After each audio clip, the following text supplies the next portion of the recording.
join me every Monday at 10 for auto repair with personal care here on The Source.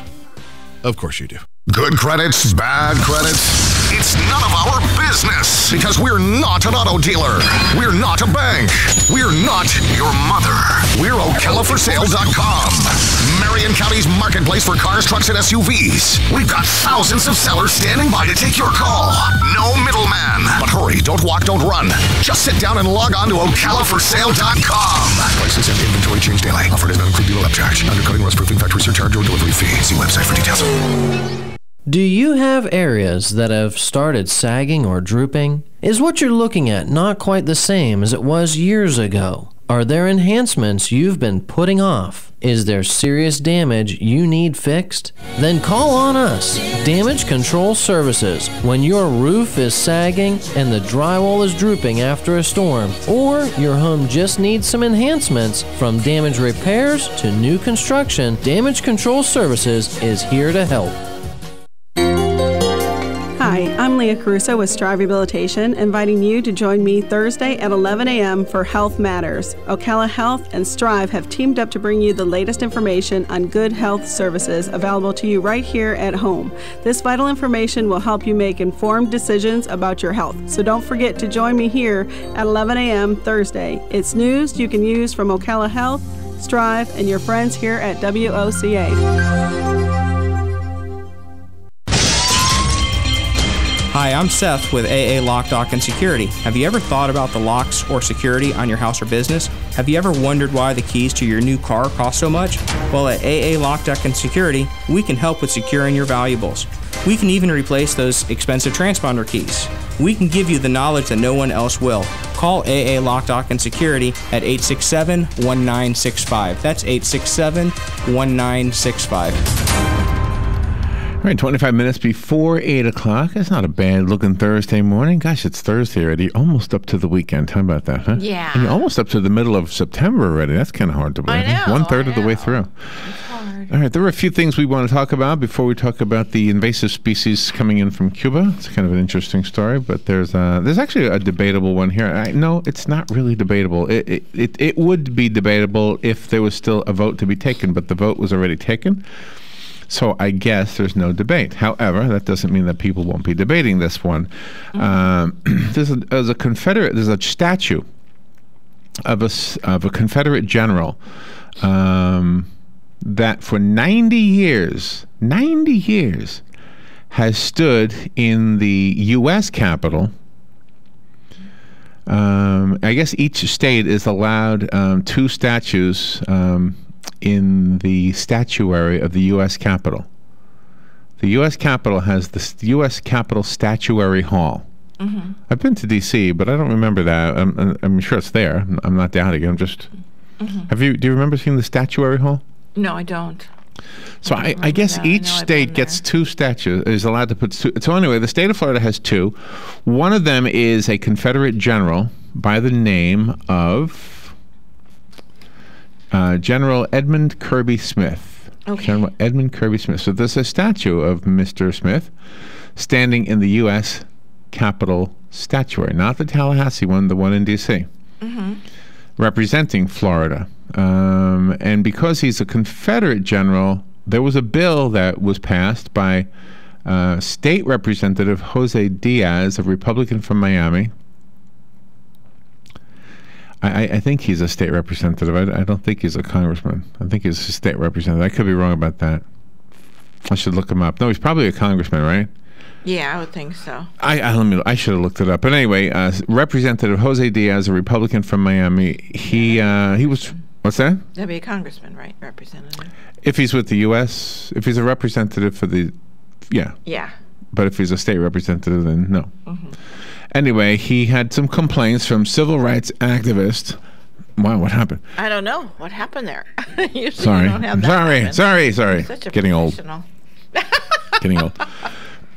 Sorry. Let's see. So there were some complaints filed by civil rights activists that the statue of General Edmund Kirby Smith should be removed because the statue represents the divisive past, Florida's divisive past. The criticism is, of course, part of this criticism of almost everything of the Confederacy that we've been seeing lately.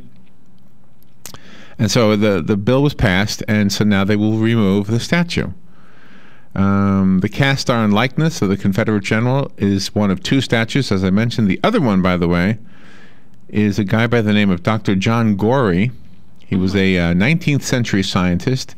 He invented the ice machine. Oh, my God. And he is considered the father of refrigeration and air conditioning.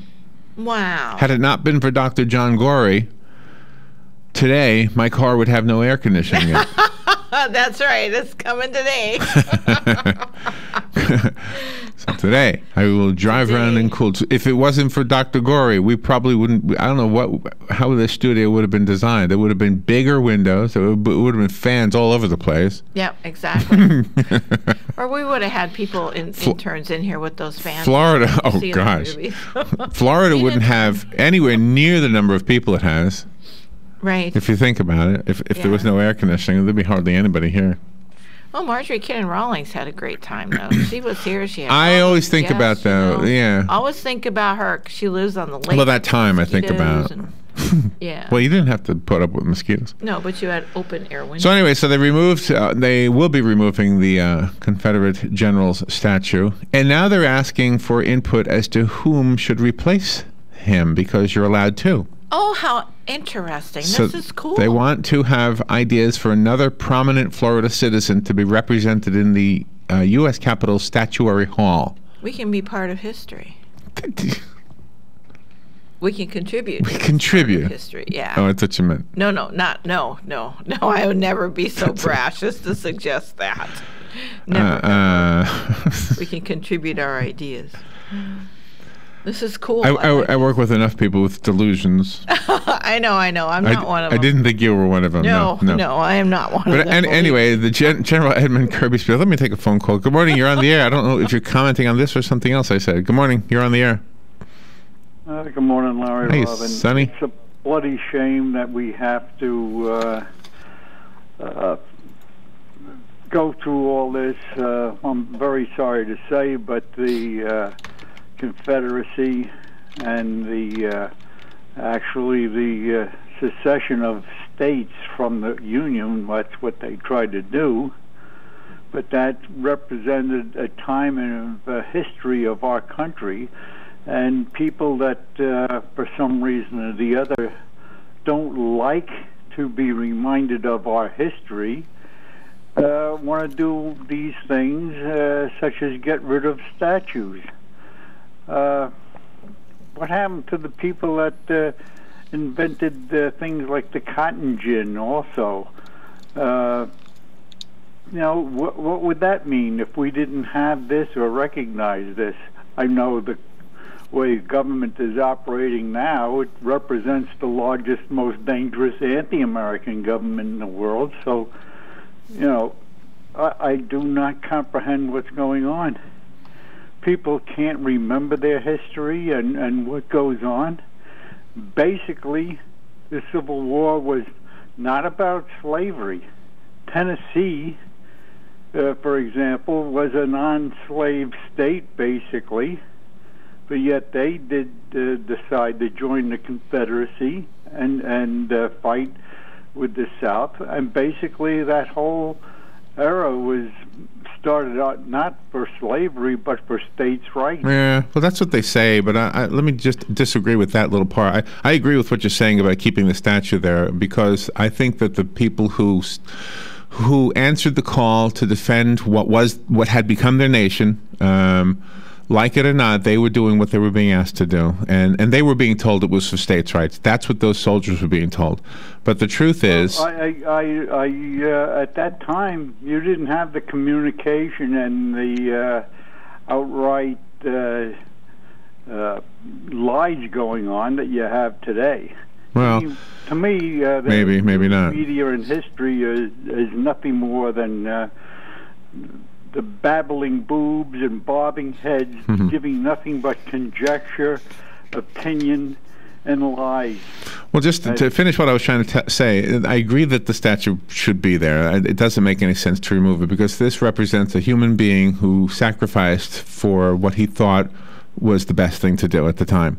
The Constitution of the Confederacy, however, did spell out that that no one could remove your right to own other human beings. It says it, and not only does it say human beings, but it says Negro human beings. So it clearly was about that. Otherwise, they wouldn't have put that in their Constitution. For example, here's another little thing that I don't hear anybody squawking about, was the fact that the ticket from Land's End or from Dublin to New Orleans was a lot cheaper than a ticket from the same place to New York, and yet it's a greater distance. But what they did at that time was the Irish, because being white, also English, but being white in some extent couldn't be considered as property, so they used those people to help drain and dig the drainage ditches from New Orleans to get rid of the water, which was mostly wastewater. And the Southerners rather put the people coming from other countries in to work in those drainage ditches rather than the slaves. It's a slightly different topic, but what bothered me greatly was the fact that you had entirely black military regiments that were willing to fight for the South. All right, thank you, Sonny. Let me go. I got a break here. All right, but thank anyway, you know, it is part of history, and history is history. We got you. All right, we'll be right back.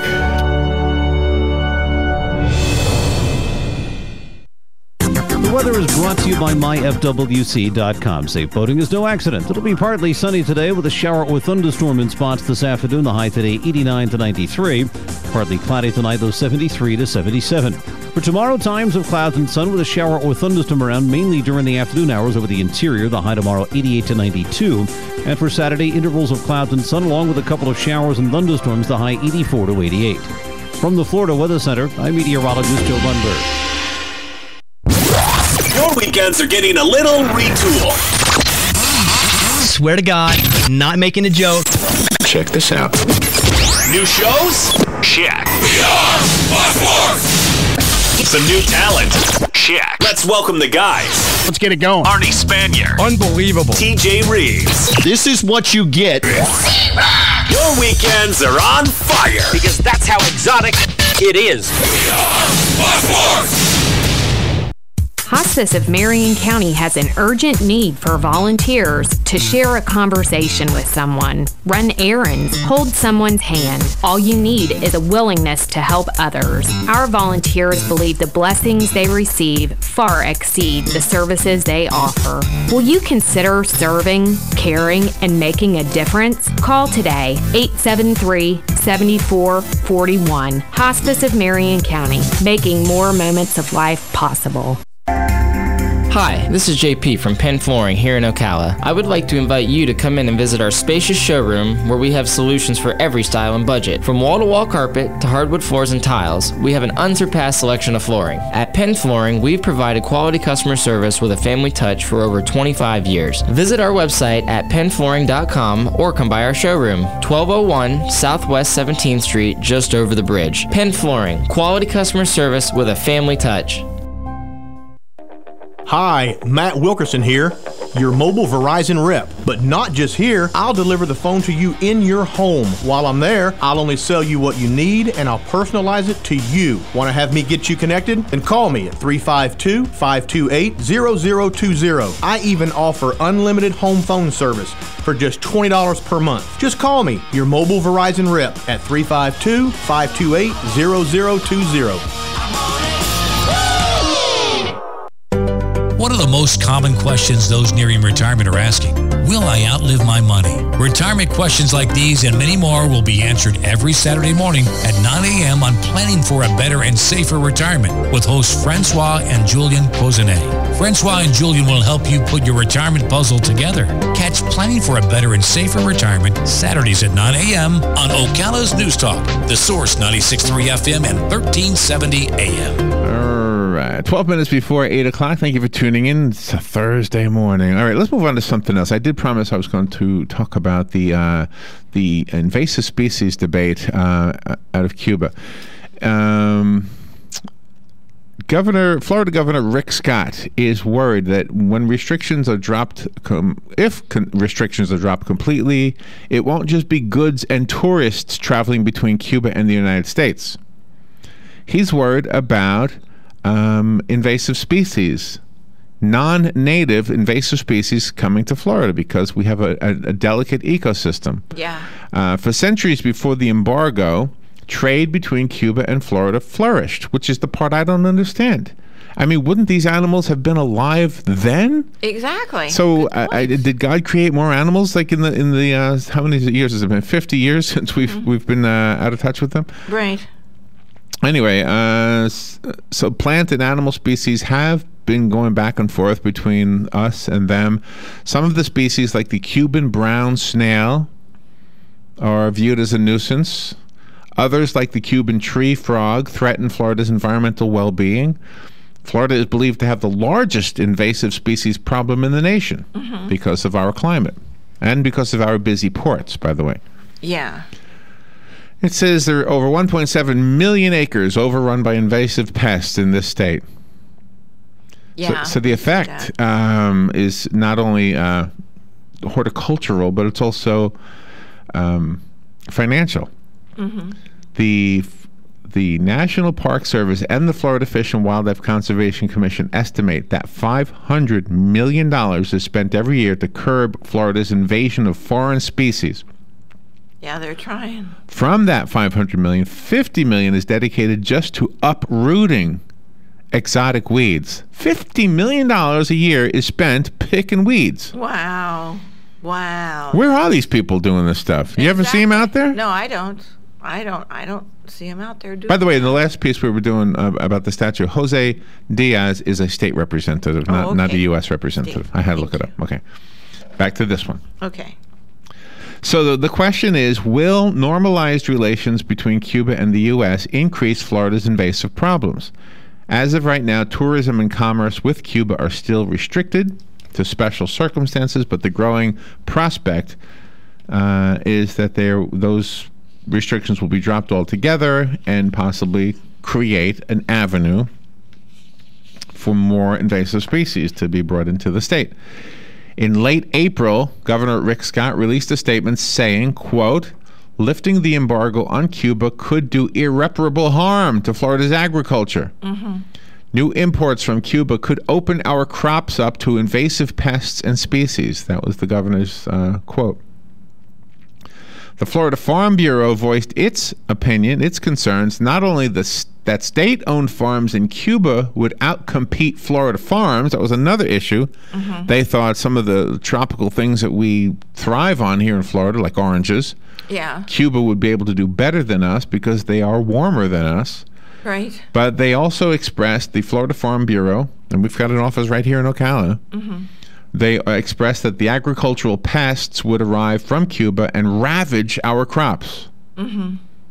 Yeah, they could. Janelle Hendron, the Bureau's National Affairs Coordinator, never expected to lobby on the question of Cuban trade. She says, we really weren't expecting to fight this fight. For decades, this wasn't an issue. It was always on the back burner. But now, she says, the issue has come to the forefront of her agenda. She believes that any legislation aimed at lifting the remnants of the embargo would have to be considered by Congress soon. So this year, it may have more of an opportunity for the restrictions on imports to be lifted, while everybody is championing these, lifting, that's what they want them. She says, I doubt that they would try to do anything to stop the invasive pests. Exactly. Because nobody's bringing it to their attention. So that's her job. The question of Cuban trade divides the Florida Farm Bureau from many of its counterparts. Chief among them are the American Farm Bureau Federation, which supports normalized relations. This is interesting. It is. It is extremely The national one, the American Farm Bureau Federation, separates their view from the Florida Farm Bureau because Florida Farm Bureau sees some problems with Cuba directly, is competition and I guess this invasive species problem. Other farm groups see a new market for trade. In other words, we're growing some beans, we can sell them to Cuba. The Florida Farm Bureau perceives the potential for unfair competition and risk. Of course, they don't have any problem with the American products going to Cuba. She's much more concerned with what might be sent back. She says, with Cuba specifically, one of the problems we have is that their infrastructure is a little on the antiquated side. Their roads need some fixing. That plays into how well they do or do not control their pests and invasive species in their own country. She says, Janelle Hendron says, that out of Florida's southern tip has a climate and a soil similar to Cuba's, and pests could easily make the transition from one place to the other. Oh, sure. I mean, you're never gonna, get rid of those pests once they get stronghold. If you've listened to Carol Ann Baldwin on Tuesdays, you know that greening is a big issue. Laurel wilt is a big issue. Both of those are invasive species that can decimate Florida crops. I'm sure you know that. And it's not just the Cuban species that might cause the problem. It's also species that have been brought to Cuba from other countries that'll make their way here. Right. I believe it. Hendron points out to the marabou weed as an example. Marabou weed. Originally from Africa, the weed has already overtaken a large swath of Cuba's farmland. So why hasn't the marabou weed come into America through the normal port, since we do accept imports from Africa? Right. It's because we have a higher level of we keep an eye on those things better. Yeah. I'm trying to think of the word. Yeah. But in Cuba they don't. Screening. Screening, thank you. Yeah, screening is good. So in Cuba they don't screen them as well as we do, which is why she's afraid they'll come. But wouldn't we screen the things coming from Cuba? Right. This is the part I don't understand. That's the interesting part. She says we cannot be too careful. Here's another person chiming in on this from the University of Florida's Department of Entomology. John Caponera is his name. He has researched invasive pests, including insects and snails. He says the more international trade occurs, the more likely it is that things will come into the country that are not here and will cause problems here. He says he's not sure if Cuba has anything specific that we need to worry about. However, there are some examples here. Caponera points out that 90 miles is not that far for bugs to travel. Bugs can travel 90 miles no problem, and it's 90 miles from Cuba to Key West. Organisms can float on debris across the water. They can swim. They can be blown in the wind. They can go up into the atmosphere and come right back down to Earth, and they won't be hurt. They can just fly around if a bird doesn't eat them first. One invasion in October 1988 illustrates that panic descended upon the Caribbean when desert locusts from Africa started arriving in droves, carried across the ocean by a passing hurricane. Gosh. See, nature. Isn't that amazing? Yeah. But then something odd happened. The invasion stopped. The locusts started to die. So there's a lesson here. The environment has to be right for the organisms to survive. And not everything gets to a place that is going to make it. He notes that very little of Florida is actually tropical like Cuba. So he's not so worried, I guess, except for the southernmost part of this state. Although, doesn't that Cuban frog exist right here in Ocala? It does. Haven't we had people report it here? It's here, and those ants that have been marching from South America, we've been getting those too. I mean, marching. They're in here. The picture in my head. I know. The picture in my head when you said they were marching. He says it may well be that many of the things that would be introduced from Cuba to Florida would find themselves in an unfavorable environment. Cuba and Florida already share a lot of species. Let's see. Almost all of Florida's 135 tropical tree species, he said, can be found elsewhere in the Caribbean, including Cuba. I don't think it's trees they're worried about. No, they're not. Trade has been happening in the Caribbean for centuries before the embargo. There's my point again. Even before European colonization, the Taino indigenous people would paddle canoes between Cuba and Florida, exchanging products and wildlife. As a result, it can be difficult to tell what's native and what's not.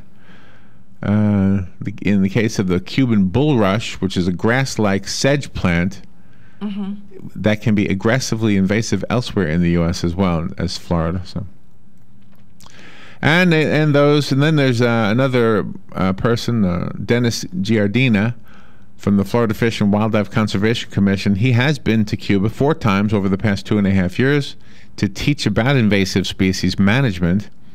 He believes that Cuba has much more to fear from exotic pests coming from Florida than Florida has to fear from exotic pests coming from Cuba and coming this way.